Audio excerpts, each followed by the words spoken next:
It's time for Living Your Purpose, a motivational and inspirational podcast with Peter and Joyce Nielsen. Hey everybody, it's Peter Nielsen and my lovely wife Joyce, and welcome to Living Your Purpose podcast. We appreciate you, and if you're just watching this for the first time, after you see this episode, if you like the content, just press the subscribe button below. Also, for all the people that are listening throughout the country, whether it's the West Coast, the East Coast, my friends up in Canada, I hope that the skies above you are cooperating. We are weeks away from a new season called spring, and I'm super excited because every single day it's 30 seconds more of sunlight. My baby works way better in hot weather with a lot of sunlight, so if it's good for her, it's great for me. And we're going to be talking about something today that I think is so vitally important. A lot of times people will email me throughout the decades, I'm doing television and speaking all over the world. And a lot of people will get stuck because of their goodness, because of how good they are. And I know that may sound like an oxymoron, but a lot of times a person will get kind of warm and cozy in a place and they stay there, maybe too long. And so today I want to just talk about on how sometimes our goodness can bury God's greatness if we don't listen to the prompts that a lot of times life and our Creator sends our way. I mean, it happens in all our lives. Would you agree? Yeah, it sure does. If you're good at something, you've reached your comfort zone and you almost go into a place of tranquility and complacency where you're lacking ambition to strive to do better because you're coasting along. And this woman doesn't even realize, it's like, I always say I've lived the life of 10 men. And I say that with humility because God has just showered my life with uncommon favor. And I've been working hard since I've been 15 years old. And after winning 50 bodybuilding titles, 2 near-death experiences, and really becoming, in my opinion, successful on many different planes of life, financially, getting my health back, relationships, you do get comfortable. And I remember a few times in my life that God He cornered me, He prompted me. Joyce motivates me because, I'm in my fourth quarter of my life and many people are taking their foot off of the gas pedal. And the love that we have, the relationship that we have, what I feel from the inside out with her soul, God bringing me Joyce and my 2 amazing stepkids, is that I want to put my pedal down to the floor and finish strong. And that's what we want to talk about because, could I coast? I can coast. But I believe that God's blessings of 5 years ago, are not always what they're intended to be for today. He's got new breakthroughs and new miracles and new things for us, new chapters of our lives. So I would be the first person to admit there's been many times in my life that I've said, God, I'm good. You have just knocked my socks off on how you've blessed me. And when you get to that point, yes, you could enjoy it. But if you stay in that mode too long, then you may miss that divine intervention of what God wants to do next in your life. If you wait too much longer and you continue to talk about your past, accolades, you become a has-been. And I'm not being rude to anybody. I'm even speaking to myself because it's always, even in television, it's, in boxing we call it, you're as good as your last fight. You're as good as your last TV show. You're as good as your last Mr. Universe. So my point to each and every one of you is, what are you doing each and every day to move forward, right? And I think that is just a powerful application, is to, whether it's whiteboard it, whether it's dream together, whether it's with your spouse, your dear friends, is how are you going to get from point A to point B? A lot of times a person has an amazing job. They get bonuses, they're getting paid well, they're, in the small percentile of what people make in the country, and they may have admirations and dreams, but because of how good they're doing, that nail that you're sitting on is not deep enough in your butt to create pain that will literally make you get up and move. I hope I'm speaking to someone out there, because it's so vitally important. Agreed. And it's like, the other things is, even you could take it in any area that you really choose. You could take it in either working out, where all of a sudden you're getting in certain shape and you just want to maintain, but maybe you want to increase your lean tissue. Maybe you want to, put more definition on. You got to put in the sweat equity, and it makes all the sense in the world. I mean, what's your thoughts on that?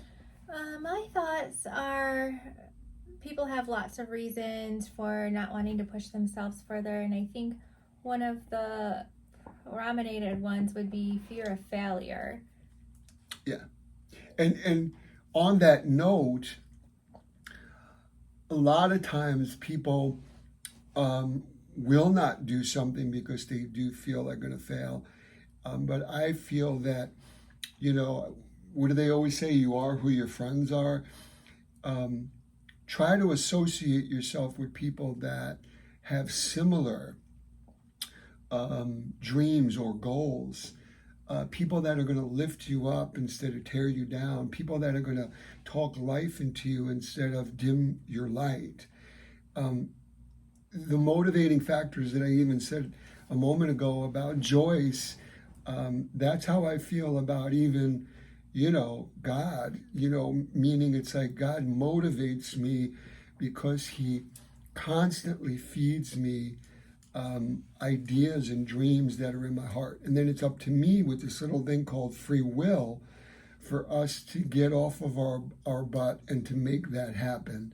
But fear could be used as rocket fuel, but fear could also cripple you and keep you in those black fuzzy slippers, and not wanting to make a maneuver, especially if you're in a comfort situation.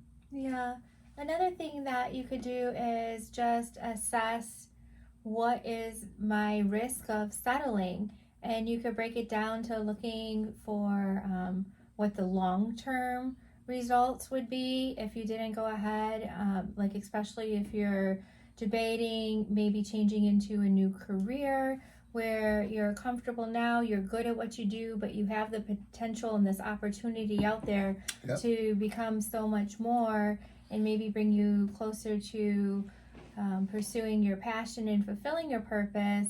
But you just, again, you're scared you're not going to succeed. You don't know what you don't know. Another thing, I guess, and that could keep you at good, over great. And you're holding yourself back, and you're missing opportunities, and eventually you can start declining in that area that you're good at because you're not pushing yourself or motivating yourself, and you're just staying complacent. I think and on that note, I agree with Joyce. It's so important to believe your own stuff. For example, and this is real life. For example, before the pandemic, I'm doing conventions and doing keynote speaking engagements with 10, 15,000 people in a convention center. Once the pandemic hit, I didn't even know what a Zoom was. And then coming out of the pandemic, everybody was apprehensive on buying tickets to be, we just had COVID because we went to, I think we went to a kids, wrestling practice match, and there was, probably 1,000 people there. So you do have risks, but you're not going to just keep yourself in a bubble because of that fear factor. But I will say that coming out of the pandemic, going into events, you're apprehensive a little because it's different. It's a different world. It's a different world. And when you start guessing, are people going to come to this event? Are people going to buy tickets? We're in, somewhat of a recession in the sense that the prices are just so much higher. So if it gets in your mind, then what ends up happening is if you don't believe in your dream, if you don't believe in self, then there's no way anyone else is going to believe in what you're doing. So I think a big application to this is, do you believe in yourself? Do you believe in what you want to try to do, whether you have a 9 to 5 and you want to, as Joyce said, switch gears and become more entrepreneurial? Do you believe in yourself enough? Do you have enough faith that God has burnt this in your heart? I believe that there's a due date for everything that God has burnt into each and every one of our hearts. I think, and I see athletes do it all the time. You can naturally have an ability at something and be good at it and be on a good team, but you'll see the athletes that really strive and go the distance and leave that legacy are the ones that on the off season, they're still pushing themselves every day. Right. They're training nonstop. They put it in their mindset of reaching a different goal every day, or the valedictorian of that class. Right. They go above and beyond every day, constantly pushing themselves, constantly trying to strive to meet something new. So on that note, what would you recommend, Peter, some strategies for overcoming the good trap? For overcoming the good trap? Mm-hmm. Yeah, it's a great line and a great it's mind-provoking. And again, I go back to my own experiences. When you succeed and you succeed well, it's hard to keep that staying power for a lifetime. It's okay to celebrate. It's okay to celebrate that victory. But then once that victory settles, you need to then be goal-oriented with your mindset, and you need to continue. When I won a Mr. America, I didn't stop training. I pigged out for maybe a weekend, maybe 4 days, and then I would continue to put in all that road work and all that hard sweat equity in the gym, because I was already looking for winning the Mr. Universe competition and then the World Cup. So, and then after that, and this is a good on what you just said, after that, I won like literally almost every bodybuilding title there is, other than the Mr. Olympia, and that's a whole nother episode, because I didn't want to get into the steroids and the drugs and all that kind of stuff. But I then needed to segue. I had a rough time after winning all those bodybuilding titles. I didn't know at the age of 23, 24, and then I came out of retirement at 30, but I was already in the health club industry. What am I going to do next? And what I could say is that if you're a runner, if you're great at something that Joyce just mentioned, and you've reached some success, and now you're looking to move it forward and not get stuck in that goodness, and not be that greatness that you have that potential to be, is then you need to think within that there's this transformer, how I call it. And if I could be the best in bodybuilding, then I can be the best in marriage. If I could be the best and I could champion bodybuilding, then I could champion being a good entrepreneur, getting into business. And so when people ask me, what am I doing today? It's like my next Mr. Universe competition is life, being successful in life. And to me, that is, being healthy so that I can be a good provider and supporter and lover and best friend to and protector to my wife and to my kids and my family. So I think one of the most important things is you got to believe in yourself. You got to write down your goals.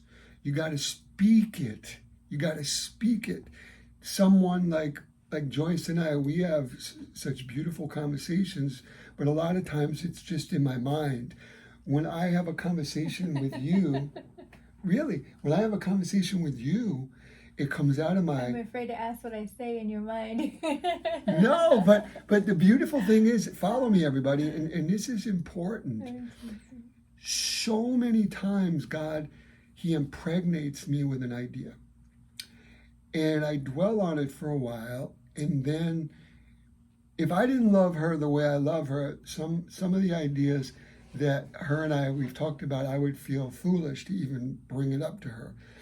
But I have such a love and a trust for my wife, for you, that then what God is impregnated, or maybe it wasn't God, maybe it's just my ambitious mind, and all of a sudden I'm bubbling that out and listening to it. Now all of a sudden I'm hearing it for the first time out in the universe. And then Joyce will give me her take on it, regardless if she doesn't like it, regardless if she does like it. She basically communicates it with love, so that I don't feel foolish and want to crawl under the table thinking that was the stupidest thing that I ever said. But sometimes those kind of brainstorming sessions create the beginning of the miracle, because there's many times that I have something that I want to do to get unstuck. I mention it to her, and then she compounds the idea so that 1 and 1 instead of 2, 1 and 1 is a million. So get good counsel, get somebody that you trust, that you could truly articulate a dream, an idea, a new maneuver in your life, whether it's relocating or whether it's a new occupation. Yeah. The worst thing someone could ever do is not pursue what's in your heart because you're too cozy or you have too much fear of, as Joyce said, of not hitting the mark or failing, and status quo, making enough money to pay my bills, and I don't want to rock the boat. And all I can say is there was one time, and I won't get deep into this, but there was one time, and I always use that black fuzzy slipper analogy. I still have those Uggs upstairs. And I just remember one time God was pushing at me. He was poking me until He finally cornered me. And everything was hunky-dory. Everything was cozy. Making enough money, saving a little, paying bills, enjoying my life. And God just basically was speaking to my heart. I want more. And I'm like, you want more? I'm loving on people. I'm doing the TV. I'm doing the clubs. I'm doing this. I'm doing the physical therapy business. And when God spoke to me, what He was really saying, my analogy, and you can put it into your own words, is that I was on this cruise liner in the middle of the beautiful ocean with the sun shining on me. And God wanted more. And He had something that He had just for me. And it was this magnificent other cruise liner. But I needed to get out of my black fuzzy slippers, and I needed to get in the water. I needed to get uncomfortable for a moment and swim over to that other cruise liner that had my name written on it. That's, in my opinion, what God has for each of us. We were born on purpose for living a purpose. And just to wrap this show in a bow, we all have that. And sometimes our goodness, our comfort buries God's greatness for where he wants to elevate us, right? Yeah, I think everyone should do a little self-reflection and email us your comments, or on social media, email us your thoughts on the subject, things that you're going through, topics that you might want to hear. How can people reach us before we close this show? Yeah, if you want to email, it's peter@peternielsen.com. You can find us on Instagram, Facebook, YouTube, of course. Click the subscribe button if you like our video podcast version. And we're so excited. Our TV show, Peter's Principles, is on a national platform on Tuesdays and Thursdays at 2 p.m. Eastern Time on Astound TV network. We're on Roku, on DBTV, worldwide, every Saturday and Sunday at 8:30 a.m. Eastern Time. So we're just super excited to be able to be entrusted with these platforms to love on each and every one of you. So we do appreciate that. Yeah, and of course the podcast, iTunes, Spotify, Blog Talk. Yeah, I mean, any place that you listen to your favorite podcast, you'll be able to find us, and then you could also favorite that so that it's there for you every week. And this show comes on every Thursday, we just hope that whatever you're going through, if there's something on the inside that's putting I call it a check in your spirit, and you feel that there's something that you should be doing, maybe you haven't been that obedient to yourself or to your Creator, and you're supposed to make a maneuver, whether it's getting out of a toxic relationship, whether it's moving an occupation, whether you're supposed to relocate because there's more opportunity across the country. Whatever that is, it's there for a reason. And God, how I look at our amazing Creator is that he's never going to be screaming at you. He'll come to you as a gentleman and just whisper the steps that you need to be taken. And then we have this little thing called free will. And so many times we go around that same mountain dozens more times than need be. So let this be a moment, as Joyce says, to reflect, to soul search, so that you do have that opportunity. Yeah, you can find yourself a mentor or a role model and emulate some of the things that made them successful in the area that you're striving to be. Do your research, do your homework, and just don't give up on yourself. Amen to that. Listen, everybody, we hope that you have a great week. Joyce and I we constantly have hope for you. We constantly hope that you truly find your passion that collides into your purpose. And until next week, God bless each and every one of you. Hi, I'm Peter Nielsen. I'm excited because I'm going to be with you every Tuesday and Thursday at 2 p.m. Eastern Time on Astound TV network. We'll be dealing with nutrition because you are what you eat. Physical activities, whether it's indoors or outdoors, as well as wonderful things you could do with your entire family. Let's get better together, mind, body, and spirit. Tune in to Peter's Principles every Tuesday and Thursday at 2 p.m. Eastern Time on Astound TV Network.